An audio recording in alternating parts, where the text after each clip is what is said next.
बघा गिलक्याची भजी किती छान खमंग आणि खुसखुशीत तळून झालेली आहे। वरचं बेसनाचं आवरण एकदम कुरकुरीत आणि आतलं गिलकं मऊ। गरमागरम चहाबरोबर ही भजी खूपच भारी लागतात। नमस्कार, मी कविताच टेस्टी फूडमध्ये सर्व खवय्यांचे पुन्हा एकदा स्वागत करते। आज आपण गिलक्याची खमंग भजी करण्याची सोपी पद्धत पाहणार आहोत। पावसाळ्यात बाजारामध्ये कवळी गिलके मस्त मिळतात आणि अशा दिवसात गरमागरम भजी खाण्याची मजाच काही वेगळी आहे। बाहेर गाड्यावर कांदा भजी, मिरची भजी, बटाट्याची भजी, गोल भजी, प्रत्येक प्रकारची भजी मिळतात, पण ही गिलक्याची भजी बाहेर कुठेच मिळत नाही। ती घरीच बनवावी लागतात। आमच्याकडे तर गिलके दिसले तर घरचे पहिले म्हणतात की भाजी नको भजीच बनव, आणि आपल्या आरोग्यासाठी पण हे गिलके खूप चांगले आहे। या गिलक्यांमध्ये कॅलरी कमी, फायबर भरपूर, विटॅमिन सी, पोटॅशियम, पाण्याचे भरपूर प्रमाण आहे। ज्या लोकांना वजन कमी करायचे आहे, मधुमेह असलेल्या लोकांसाठी, उच्च रक्तदाब असलेल्या लोकांसाठी हे गिलके खूपच उपयुक्त आहे। तुमच्याकडे या गिलक्यांना काय म्हणतात? कोणी याला गिलके म्हणतात तर कोणी घोसावळी। कमेंट्स करून तुम्ही नक्की मला सांगा। या भजीमध्ये मी सोडा अजिबातच घातलेला नाही, तरीही भजी मस्त खुसखुशीत होतात।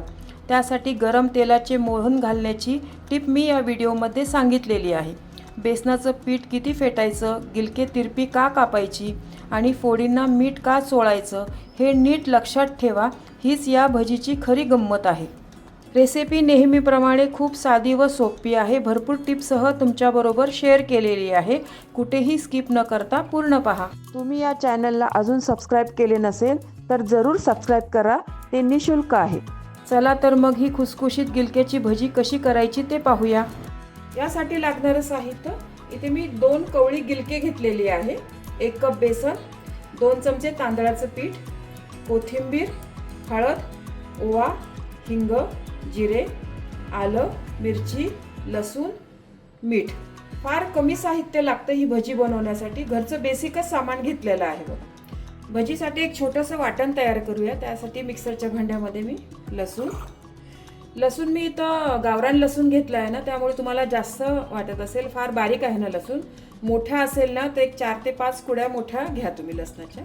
1 इंच आलं, जिरं आणि मिरची आहे ना तुमच्या आवडीप्रमाणे, तुम्ही कमी जास्त केली तरी चालेल। लहान मुलं असेल तुमच्या घरी खाणारी तर मग थोडी कमी टाका, पण भजी थोडीशी तिखट ना खमंग छान लागतात, म्हणून एक 5 ते 6 मिरच्या घेतलेल्या आहेत। याचं जाडसर वाटण तयार करून घेते। हे बघा, मिरचीचं ना असं जाडसर वाटण तयार करून घेतलेलं आहे। एका वाटीमध्ये काढून घेते। सर्वात आधी आपण भजीसाठी पीठ तयार करून घेऊया। त्यासाठी एका बाउलमध्ये बेसनाचं पीठ घेते। बेसनाचं पीठ आहे ना मी विकतचं घेतलेलं आहे, हिरा कंपनीचं बेसन आहे बघा। हे खूप छान भजी बनतात या बेसनाने ना। आणि हे 2 चमचे तांदळाचं पीठ, हे दोन्ही पिठे आहे ना चांगली मिक्स करून घेऊया आधी। सर्वात आधी आपण, खूप सोपी आहे ही भजी करणं बघा। बाहेर आपण गाड्यांवर ना कित्येक प्रकारची भजी खातो, वेगवेगळ्या प्रकारची भजी असतात बघा गाडीवर।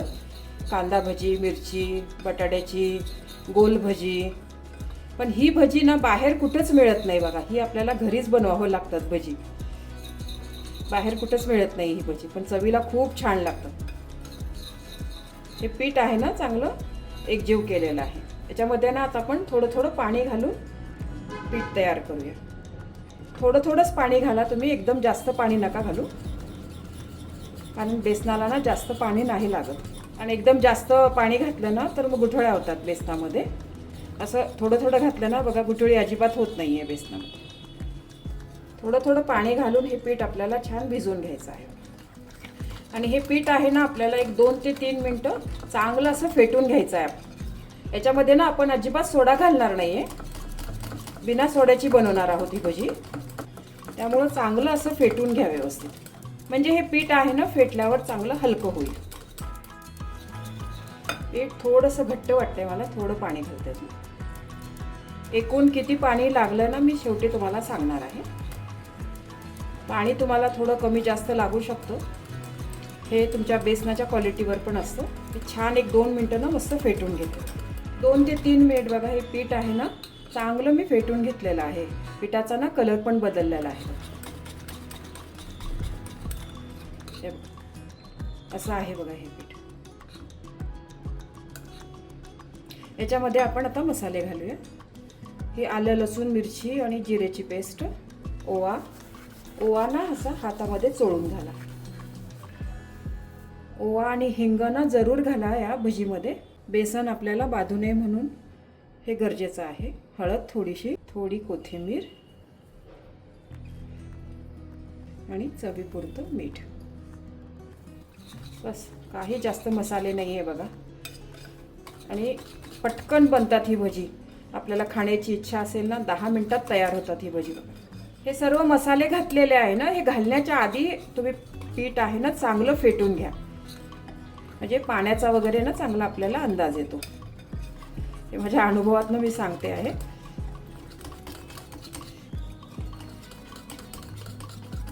हे बघा पीठ आपलं छान मस्त तयार झालेलं आहे बघा. आता असं व्यवस्थित पडत नाही बघा मसाले घातल्यामुळे. आधी कसं असं छान पडताना दिसत होतं ना, त्याच्यामुळं आधी तुम्ही पीठ आहे ना चांगलं फेटून घ्या. आणि पाणी बघा 1 कप घेतलेलं होतं ना, याच्यामधनं इतकं पाणी राहिलं, 1-2 चमचे पाणी उरलं असेल. पीठ आहे ना एक 5 ते 10 मिनटं रेस्ट करायला ठेवूया. तोपर्यंत ना आपण हे गिलके कट करून घेऊया. समोरचा भाग आहे ना त्याचा काढून टाका. शेवटचा हे गिलके आहे ना तुम्ही अशी गोल पण कापू शकता त्यावर. पण ही कवळी आणि छोटी गिलके आहे ना, त्याच्यामुळे छोट्या छोट्या फोडी होत आहे. त्यासाठी ना ही गिलके तुम्ही तिरपी कापा जरा, म्हणजे या फोडी आहे ना आपल्या छान मोठ्या मोठ्या दिसतील. एकदम पातळ पण नका कापू, कारण खूपच मऊ असतात ना, ही एकदम गाळून जातात मग भजीमध्ये. आणि एकदम जाड पण नका कापू, मीडियम काप. आता ना ही गिलके थोडीशी मोठी दिसायला लागली बघा कापल्यावर अशी, त्यामुळे अशी कापून घ्या तुम्ही. याला बऱ्याच ठिकाणी गिलके म्हणतात, कोणी गोसावळे पण म्हणतात. तुमच्याकडे काय म्हणतात ना मला कमेंट्स करून नक्की सांगा. हे तुमच्या बी घरी असं होतं का, हे गिलके दिसले तर घरच्यांना भजीच खावीशी वाटतात, त्याची भजी बनव असं म्हणतात का? आमच्याकडे तर असंच आहे. हे गिलके दिसली तर पहिले म्हणतात भजी बनव, भाजी बनव असं कोणी म्हणत नाही बरं का. खूप आवडतात त्याची भजी. आणि आपल्या आरोग्यासाठी पण हे गिलके खूप चांगले आहे. पावसाळ्यात ना खूप चांगले मिळतात बाजारामध्ये, कवळे मस्त असे पूर्ण मी चिरून घेते. सर्व गिलके व्यवस्थित कापून झालेली आहे बघा. अशी तिरपी कापल्यामुळे छान अशी मोठी पण दिसत आहे बघा. या गिलक्यांना ना थोडंसं मीठ लावूया आपण. यांना अजिबातच चव नसते ना, तर वरचं आपलं बेसनाचं आवरण आहे ना छान मस्त खमंग लागतं, पण आतलं ना हे आळणी लागतं जरासं हे. त्याच्यामुळे थोडंसं मीठ ना या पूर्ण गिलक्यांना चोळून घ्या. असं हे असं केल्यामुळे ना आतली भजी पण मस्त लागतात आपली चवीला. ही आता मला लगेच भजी करायची आहे ना, त्याच्यामुळे मी हे पाण्यात नाही घातलेली आहे. तुम्हाला जर वेळ असेल ना तर मग पाण्यात घालून ठेवा, नाहीतर मग काळी पडतील हे. पण जेव्हा आपल्याला हवी आहे ना तेव्हाच कापून घ्या तुम्ही. असं जास्त वेळ कापून ठेवू नका. छान मीठ सर्व फोडींना ना मी चोळून घेतलेलं आहे. आता आपण याची भजी बनवूया. भजी तळण्यासाठी ना गॅसवर मी तेल गरम करायला ठेवलेलं आहे. तेल पण चांगलं गरम झालेलं आहे बघा. या कढईतलं 2 चमचे तेल आहे ना याच्यामध्ये पिठात घालून घेऊया आपण. हे तेल आहे ना या पिठामध्ये चांगलं मिक्स करून घ्या. या पिठामध्ये आपण सोडा अजिबातच घातलेला नाही ना, त्याच्यामुळं गरम तेलाचं मोहन घाला याच्यामध्ये. भजी आपली छान मस्त खुसखुशीत होतात त्याच्यामुळे. तेल व्यवस्थित मिक्स केलेलं आहे. 5-6 या पिठामध्ये टाकून घ्या. आणि ह्या पिठामध्ये ना असं घोळवून लगेच तेलात टाका.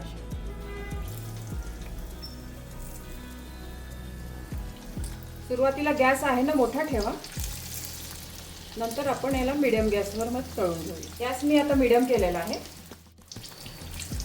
दोन्ही बाजूनी भजी आहे ना मस्त खमंग अशी तळून घ्या. दोन्ही बाजूनी बघा भजी मस्त खमंग तळून घेतलेली आहे. आवाज तर बघा किती छान मस्त येतोय बघा भजीचा. पूर्ण तेल नितळून घ्या तुम्ही. परत याच पद्धतीने ना भजी तेलामध्ये सोडून घ्या. हे बघा भजी अशी बुडवायची, अशी बुडवल्यावर वरती करून मग तेलात सोडायची.